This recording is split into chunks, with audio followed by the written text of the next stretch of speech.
namin, ang kasama lang po sa cabinet is ito lang po talaga. Since wala kaming lalagyan po ng mga pull-out tray basket, pinagawan ko po kay Ray ng parang pantry. Ayan. So dahil limit lang din po talaga yung pinaka-space, nagpa-additional po sila ng cabinet.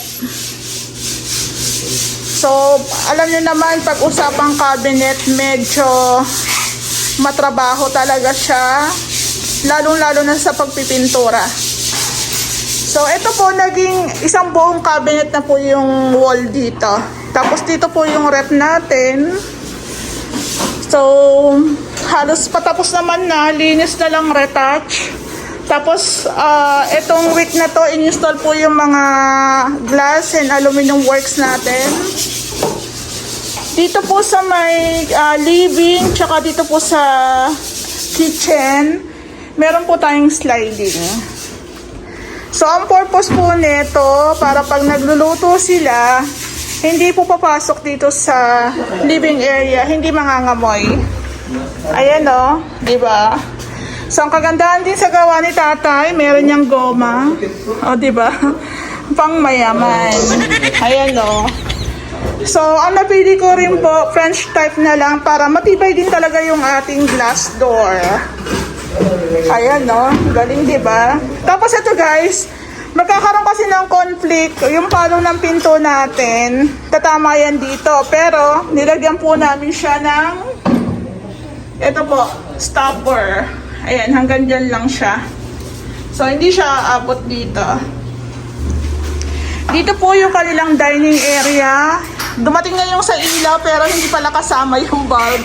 In-orderan nga na siya. So, malaki pa rin. Kahit nag-add si ma'am ng cabinet dito, malaki pa rin po yung kanilang dining area. So, ito rin ang isasuggest ko sa inyo once na nagpa-renovate po kayo ng bahay. Yung pinaka-bathroom po is pakabitan nyo na lang po siya ng aluminum. Ang kagandahan po kasi nito, napansin ko, yung dito po sa opening natin, maita-tiles eh. Maganda, malinis siya, naka-tiles. Tapos kakabitan na lang po yan ng aluminum door. So, pinapili ko si ma'am kung anong design. Maganda rin yung ganito na hindi siya totally talaga saradong-sarado glass. Smoke glass po siya. Ayan o. Tapos pag ganito pong nag-i-install po ng aluminum door, bathroom door, hindi po muna nila tinatapos yung pag-i-install ng tiles para, ayan, para makapag, doon po kami sa may tumbok nun, doon po kami maglalagay ng tiles. So, yan. Kasi kung naka-tiles na po kami, open po dito sa may gray. Ayan o. So, ang tiles po namin hanggang dito na po yan sa may kantuhan. So, maganda. Mas malinis po siyang tingnan. Tingnan nyo naman yung pagkasilan. So, dito hindi pa nga po pala tayo nakapaglagay ng tile grout. Mas malinis. Tapos, linis na lang tsaka paglalagay po ng tile grout. So, huwag nyo lang madaliin kasi pintura na lang naman tsaka paglalagay ng tile grout, paglilinis. Halos na-install naman na po ang kabuuan ng ating mga accessories. Meron pa akong hinihintay na lalagyan po ng shampoo para kompleto na to. Meron tayong bidet, yung ating toilet bowl. Yung set po yan eh. Tapos ito yung ating lavatory. Ito po yung mirror. Ayan o. Tapos sa ilalim po ng lavatory, nagpalagay po kami ng lavatory cabinet. Aluminum din po ito. Ayan o. So guys, diba ang ganda o?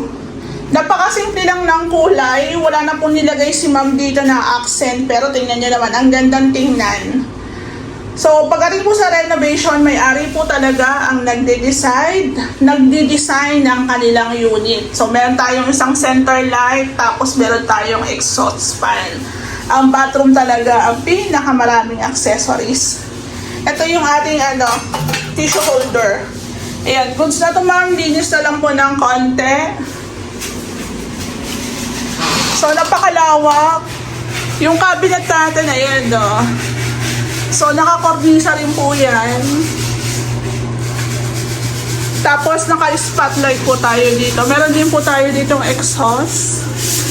Hindi pa na ipo-pesto yung gas range ni ma'am. Baka by next week, naka-pesto na yan dito. Yung ating range hood, si ma'am order niyan, naka-pesto na rin po siya dito. Ayan, saktong-sakto yan. Hindi pa na ipo-pesto, gawa ng hindi pa po siya natatile ground.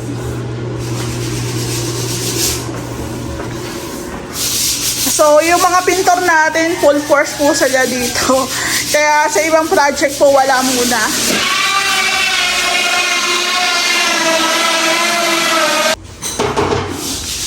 So, bali guys, ito nga po pala sa unit ni ma'am. I-share ko lang sa inyo. Ang pinaka-kasama lang po talaga sa scope of works is yung ating kitchen cabinets. So, yung cabinet po sa kwarto, previous po yon. Previous, kumbaga palibre na namin yon sa may-ari. Pero since meron pong mga natirang kahoy, nag-request ko po kasi silang nag-request po kasi sila ng storage. Meron dito martilyo. Meron dito. Yung parang bakal sa dahil meron pa naman ding kahoy. Ito. Ginawa na lang po din natin sila ng storage. Pero ito po talaga hindi ang kasama. Sinama na lang namin. Since meron pa talagang sobrang kahoy, ginawa na rin po namin sila ng TV console, which is yun din po ang gusto ng may-ari. So wala na po itong additional. Sa amin kasi kung ano yung ikakaganda ng unit, ginugo din talaga namin. Ginugo din po talaga namin. Kasi syempre, alam nyo na, pagdating sa mga projects namin, gusto talaga namin na pangmalakasan din talaga yung gawan. So, since ayun nga po, may sobra tayong kahoy, madali lang naman i-assemble, pipinturahan din naman ng team yan, o di yan, okay na. Tsaka dito, kay ma'am, sa nagpapagawa dito kay ma'am, wala rin kasi akong stress, walang reklamo, walang issue-issue ba. Kung kailangan niya magpadala ng budget, magsasend lang yon. Nasa abroad din pala si ma'am. Shout out.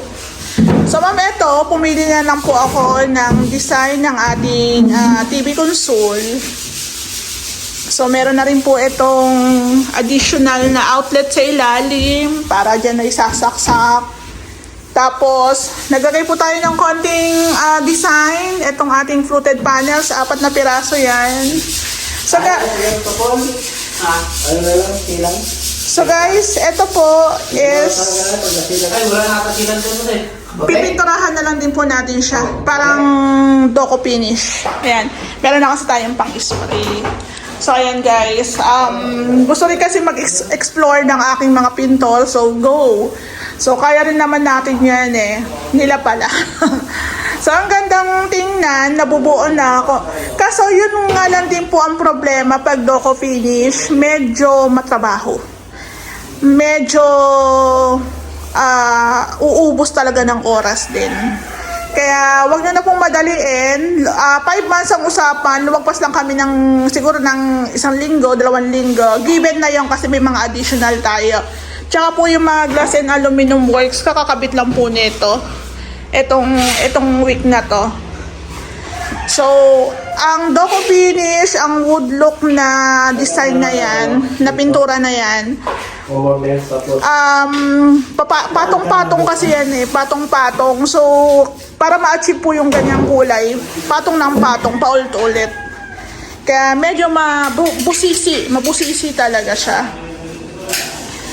So, ito papatungan nyo pa to. Parang same nito yan Tapos ito guys, ano to, ang tawag dito, bakal lang po ito. So, pansin nyo, di ba, parang kahoy, di ba? So, discarded nila yan, naka-doco finish din po yan, ang paint yan, o di ba, ang ganda. So, tinerno-terno na lang po namin ang kulay ng bahay. Hindi na po kami gumamit ng maraming kulay kasi pangit na eh. Pag marami ka ng kulay na ginamit sa renovation, magiging ano na siya, halo-halo na fruit salad na ang peg niyan. So, dito po, patapos na yung task natin. Ayan. So, ito, parang naka wood look finish. Tapos, ito, pintura lang po ng puti para may highlights. Naka-tiles lang po tayo dito. Mapapansin nyo yung tiles natin tsaka yung handrail natin. Parehas lang ng itsura. So, maganda yun, hindi naglalayo. Tapos dito, request ni Ma'am, lagyan ng fluted panels. Ang ganda. So, kahit wala tayong purpose dito, buhay na buhay kasi meron tong fluted panels. Tapos, pag sumagi ka naman doon, sa kabilang side, tingnan nyo tapatan, di ba? Bathroom naman yan. Bathroom siya pero naka-hidden door. So, hindi nyo malalaman yan na may bathroom pala dito unless nakatira ka. So, ang ganda na rin. Natapos na ni Ray ito. Naka-fluted panel siya, no? Tapatan, ang ganda, oh. Pwede ka na mag-TikTok doon. Char. So, guys, ito, may mga ipifinish pa yung ating pintor dito. Ayan. So, nalagyan ng tape. Hindi ko na nga lang to na i-vlog. Gawa ng si Ray lang po ang nandito. So, merong mga i-finish pa dyan. Tatapyasin pa. So, again, kompleto na rin po dito. May hinihintay lang po kami nalagyan ng sabon, ng shampoo. Kasi ito sa soap. So, kompleto na yung ating, tawag dito, tissue holder. Pwesto na lang din po yan ni Ray. So, di ba ang cute? Yung wala pa dito yung handle. May handle to lock. Siyempre may lock to. Ayan. Abangan nyo po. So, konting-konti nang natatapos. Ito po yung kwartong isa. Ayan, no. So, tapos na to. Malinis na to. Okay na po ito. Ayan, no. Okay na po ito. Ganda na. May mga, na rin tayo dito. Handle. Mga door locks. Ito po yung second room. Second room natin, okay na. Ayan, no. Tapos, nakakabit na rin po yung AC, pero lalagyan pa po to ng harang dito. Isisil pa po ito. Sisil pa po yan. Tapos, bibilihan na lang po namin ni Ray ng breaker. So, ito po yung ating bintana. Oh. Naretouch na rin po yan. Nalinis na. Maganda na. Blinds na lang po ang kulang. Naka-order na ako. Kasi tapat ng araw yan eh. So, kailangan may blinds. O request ng may-ari. Tapos, ito po yung ating cabinet. Ayan, no. Nakapix na po itong cabinet natin. Ayan, meron ng mga nanditong gamit. Ayan, no. Ang ganda. Lumawak na siya. Naka-tile grout na. Tapos na po ito. Ang ilalagay na lang po dito yung ating blinds. Ayan, o, diba? Ito po yung dati nilang cabinet. So, handrail pa lang, diba? Pang mayaman na talaga, oh. Ito po yung ating mini hallway. Papunta po yan dito sa kwarto ni Ma'am. Yung kwarto ni Ma'am, andito po yung isang cabinet. Ayan, ongoing po yung paglalagay ng tile grout. Ito po tapos na po itong pinturahan. Tapos yung ni Ma'am, yung kanyang sliding, na-install na rin po yan. Ayan, na-install na rin po ito. So, ito po naka-reflective po ito. Reflective. Ayan. So, lalagyan pa po natin to ng blinds. Tapos, ito yung pinto natin dito. Ito po. Ayan yung mga susi. Nandyan din. Ito po yung papunta sa balcony. Ayan. Ito po yung ating balcony. Nakatiles din po yan. Yung roofing malinis na. Ayan. Malinis na po dito. Ang ganda na, diba? So, tingnan niyo po itong, itong grills natin. Mataas po yan. Ayan, no. Meron po kasi tayong wall dito. Kaya parang kala mo maiksi, pero goods na goods, maganda. So guys, meron pa tayong isang vlog pa dito na ito-turn over na talaga namin siya sa may-ari. Na malinis na talaga. Ayan. Ay, naglagay din po pala sila ng baseboard paint kasi yan din po ang request ng may-ari. So meron na yung baseboard paint dito. Hindi pa lang nila natatapos. Maganda rin po talaga kasi ako talaga personally mas gusto ko po talaga may baseboard paint. Kahit matrabaho po sa part namin, pero maganda kasi talaga siyang tingnan. So hanggang doon sa baba. Ayan. So abangan niyo po, malapit na matapos.